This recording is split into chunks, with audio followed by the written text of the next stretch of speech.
And this is the fun part of the meeting. This is what we're really all here for, to get better at our speaking skills and to learn. And I am so happy to go ahead and introduce the first speaker of the evening, Mr. Winston Seaman, and his speech purpose is to persuade us. The speech title is called Illegal Immigrants, What to Do. This speech is a 9 to 12 minute speech. And Mr. Winston Seaman is an immigrant. He was born in Honduras, a small country that is considered to be the murder capital of the world. He is a citizen of Honduras and also a Canadian citizen because his father was Canadian. Winston has been a permanent resident of the United States since he and his family migrated here when he was just 2.5 years old. All of his family, including his cousins, great aunt, and uncle, came to the United States legally, and many have served in the armed forces. Tonight, Winston is going to speak about legal and illegal immigration. Please help me welcome Mr. Winston Seaman.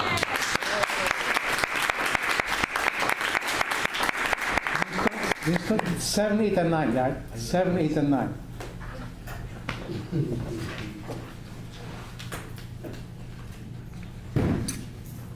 Well, I'm supposed to speak to you about a controversial topic. So I looked at my news feed, and there it was, illegal immigration.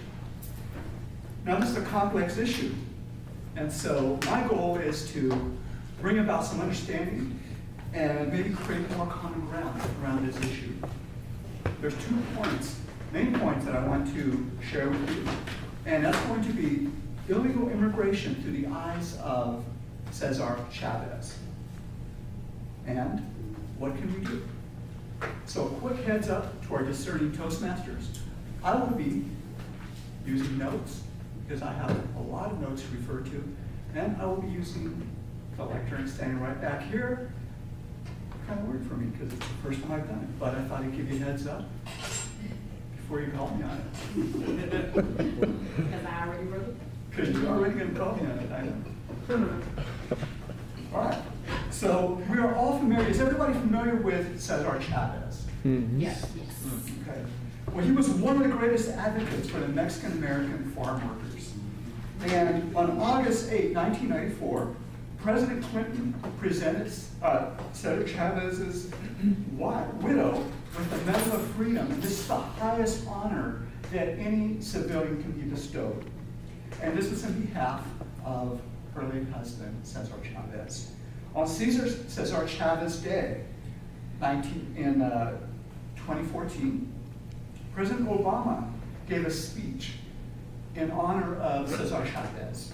And he referred to him as, quote, one of America's greatest champions for social justice. It's quite an endorsement. Well, Cesar Chavez dedicated his whole life to helping Chicanos earn fair wages and get better working conditions. And this was the vision that he had behind starting the United Farm Workers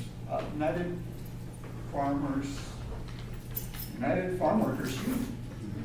And when his workers were not being paid fairly and they were not being treated well, they didn't have good work conditions, he would step in for them, represent them, and if the company resisted and did not want to comply, he would organize a strike to get them to come around and do what's right for the workers. Well, what ended up happening is that the companies found a way to go around Cesar Chavez. And they would do this by bringing in illegal Mexican workers.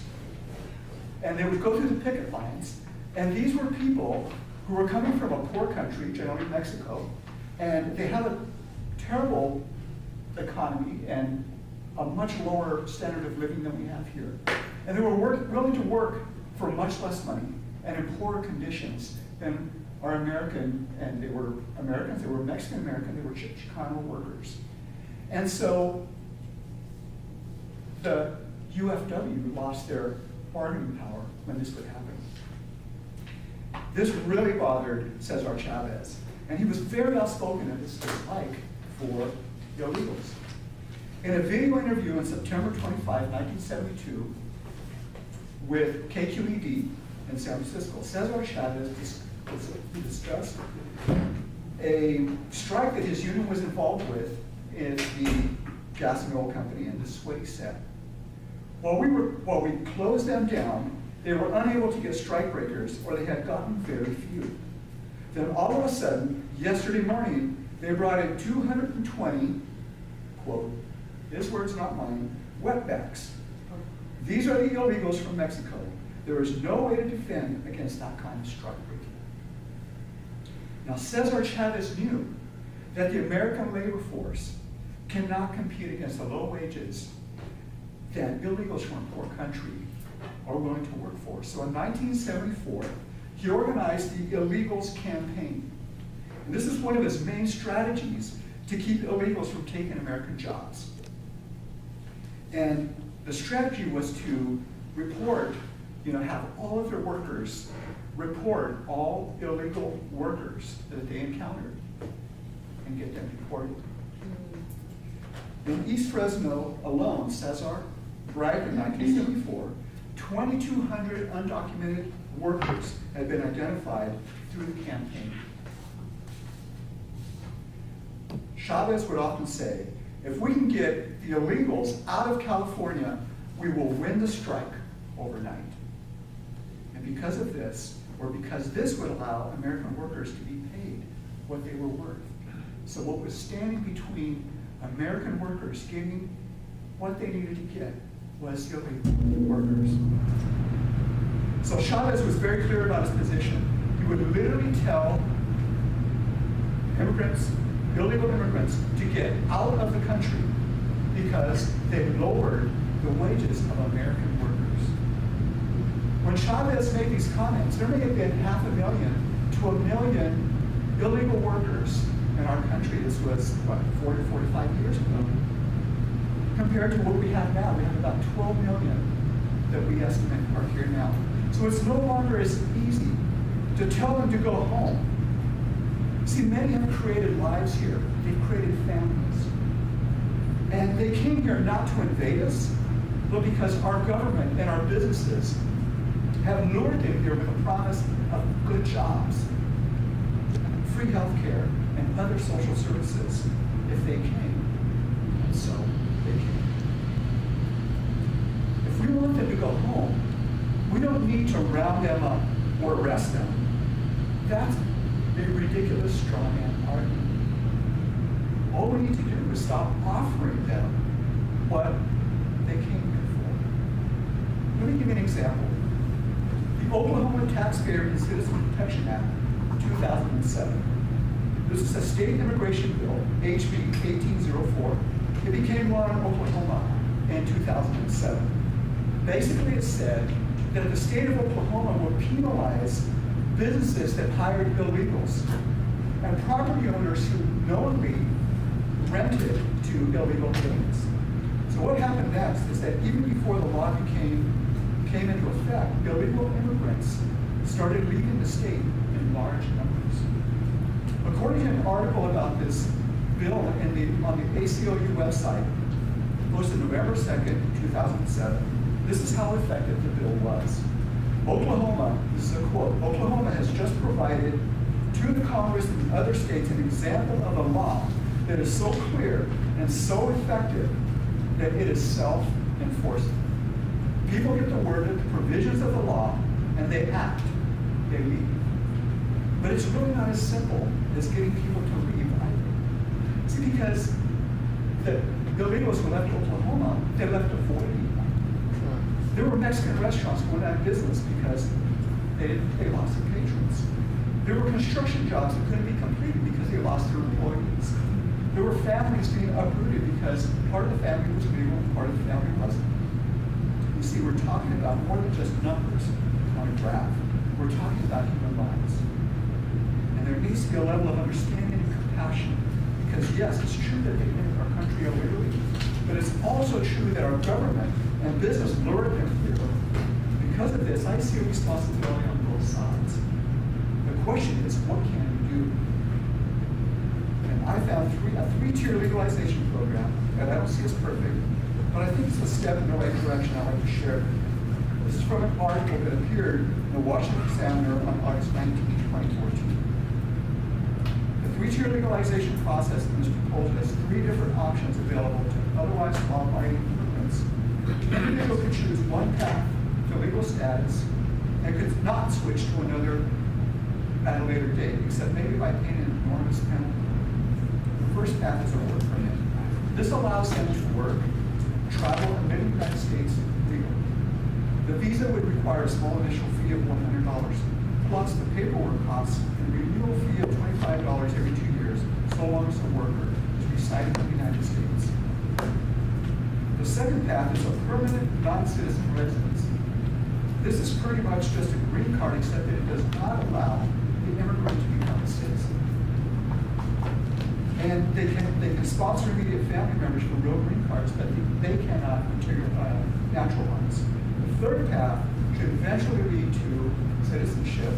It should begin with a registered provisional immigrant status, and it denies the owner access to means-tested welfare.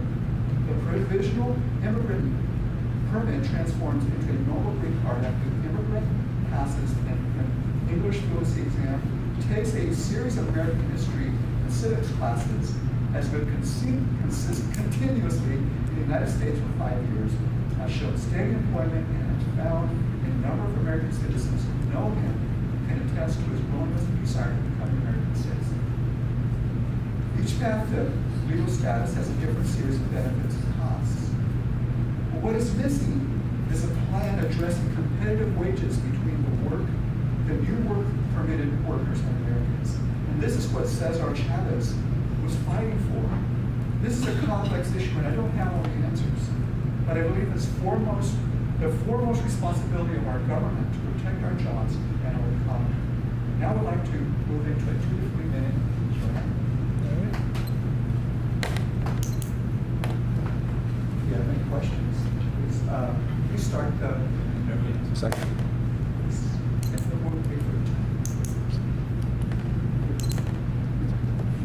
Yes.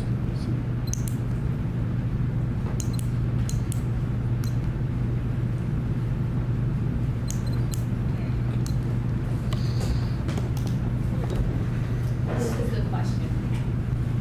It could be any number, but the number that I've heard is that it costs all of us $23,000 per person who's illegal, who comes here for general services.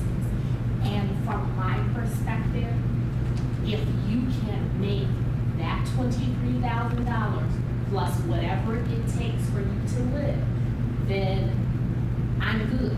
But if I have to pay for you to be here and you can't be here because I can't afford to pay $23,000 for someone else to be here. So how would you address that? Because the economic piece is what I'm concerned with. Absolutely.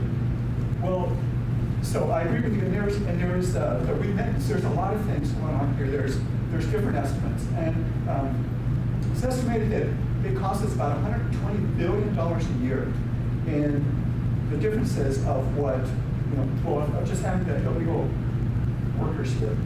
And so part of it, I think, is we have to deal with what Senator Chavez was talking about. He was saying we have illegal work coming here. They're working under the table. They're not paying taxes. Their employers aren't paying taxes on them. They're not paying for health care. And so who subsidizes that when they get sick? We do.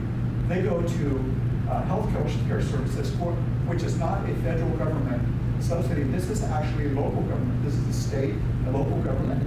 And so that's who pays for it. We pay for it from our sales tax and so forth. And so what needs to be done is that along with having a work permit program, that we have to ensure that they're actually paying taxes, and we have to limit, and if they're not paying as many taxes, we have to limit the services that they're able to receive. Then the follow-up question for me is, the reason that I'm hiring you, let's be real, is because I don't have to pay you. Exactly. I don't have to pay you this, so when I do have to pay that, why would I hire you? Your whatever to me, your attractiveness is that I don't have to pay you. Exactly. You're referring Once I to me have as, to pay, well, no, I'm saying, yeah, no, I know. whoever. Yeah, you're referring to me as the illegal alien, and that's exactly the point. They're being hired because it's cheaper and they're easier because they're not going to complain, they're not here illegally. And so how can they compete then? They can't. Just like we can't compete with them right now, they will not be able to compete with us because they can't speak English. They don't have everything else going. They don't have as much education as our American workers. And so American workers will get their jobs back. Thank you. Good question. Yeah, quick question. I know it is a major problem here.